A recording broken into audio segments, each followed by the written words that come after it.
Good afternoon, villagers. This is Deepak from Bangalore, and I got my man here, Sean. Welcome, everybody. Sean Cummings from the village in Oklahoma. That's the actual name of a town. So I'm like a villager's village guy. How's everything going over there? Good. I've decided just to address everybody as villagers these days. That works. I always say the village community when I'm doing like robocalls and stuff. I always call her, "Hey, village community, it's Sean Cummings." I know I sound crazy when I do it too. So yeah, not bad. We are expecting a cyclone. Oh, God. Well, that's better than the thunderstorm that I was worried about.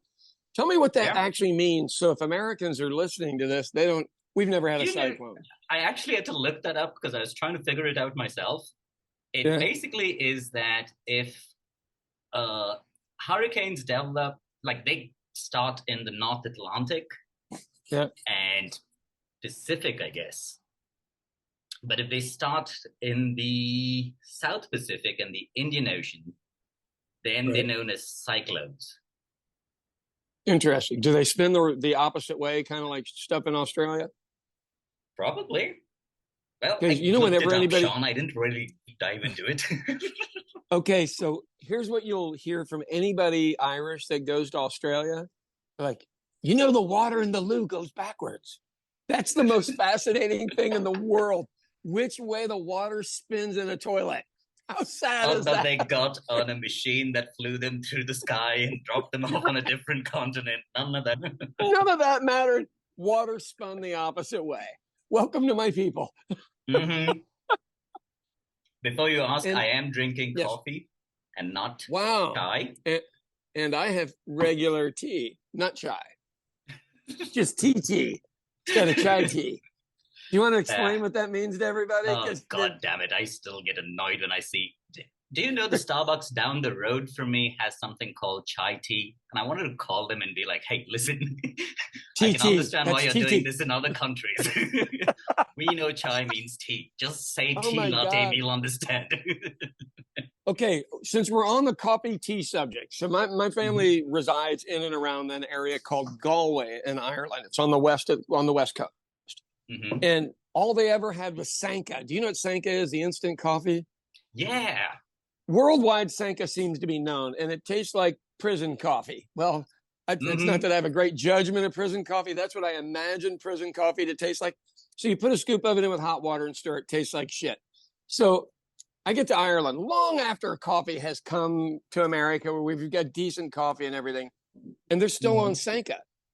But 5 years later, Polish people that have emigrated there open the first real coffee place. And there's a damn line going outside there every single day. Seriously? But it took an outsider to come in and open it. Yeah, but I wonder if most Indians would actually know what Sanka is. I probably know about it because of, you remember Marty, God bless his soul? He was the one who used to tell me Marty, about it. yeah. Yeah, Did he was the one stuff? who once told me about it. Wow. Yeah, especially in a rural area where you couldn't get anything. But, evidently Enid, Oklahoma was a big drop for wholesale coffee. I have no idea why, but yeah, crazy. Now it's just meth. Yeah, right. Well, you got to sell what they want. It's just business. Go where the demand takes you. I'm going to get no votes in Enid for that one. I'm sorry. I actually knew a guy from there when I went to UCO. Yeah. Well, so and this may be funny to people listening or not. Enid literally had some restaurant owner that was evidently quite racist and in a really, really bad way. And they wrote about it in the newspaper and everything else. He was like, so what? Don't come eat here. Literally, no apologies, no change in behavior, nothing.